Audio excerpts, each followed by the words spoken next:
CPIML జనశక్తి రాష్ట్ర నాయకుడు comrade Amaranna నుంచి 2 నిమిషాలు మాట్లాడి విమలక్కలు వచ్చి పాట పాడాల్సిందిగా ఆహ్వానిస్తారు.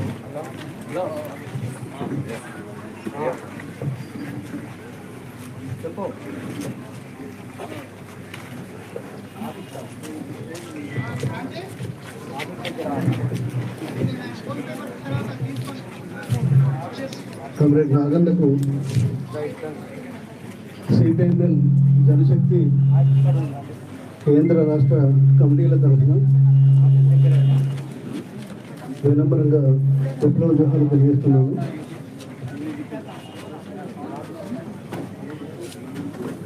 (1980) వరకు కామ్రేడ్ నాగన్నతో పాటు మేమంతా 84 వరకు ఒకే పార్టీలో ఉన్నాము.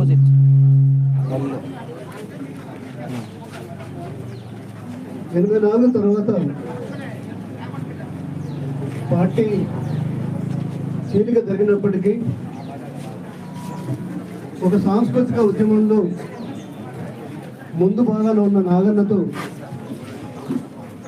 ఆ సాంస్కృతిక ఉద్యమంతో ఉన్న సంబంధం రీత్యా ఒక ఆత్మీయ సంబంధం అనేది అప్పటికి ఇప్పటికీ కొనసాగుతూనే ఉంది.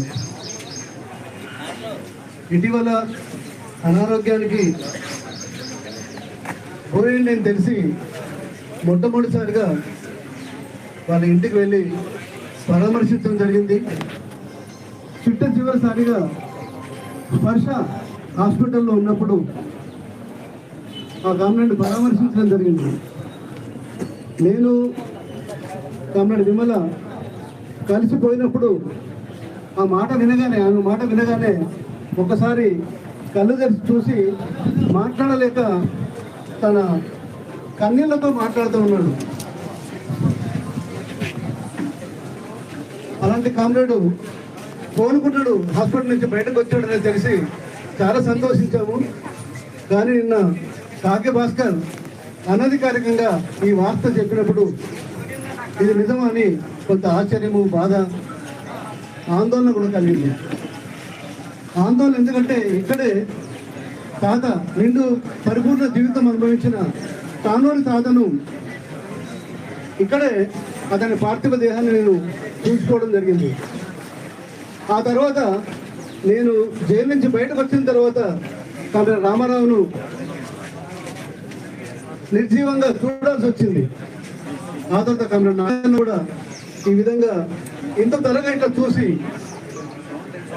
ఈ పరిస్థితిని ఎదుర్కోవాల్సి వస్తుందని నేను ఊహించలేదు. అయితే ఒక వాస్తవం, ఒక తరం గడిచిపోతున్నది, కదిలిపోతున్నది.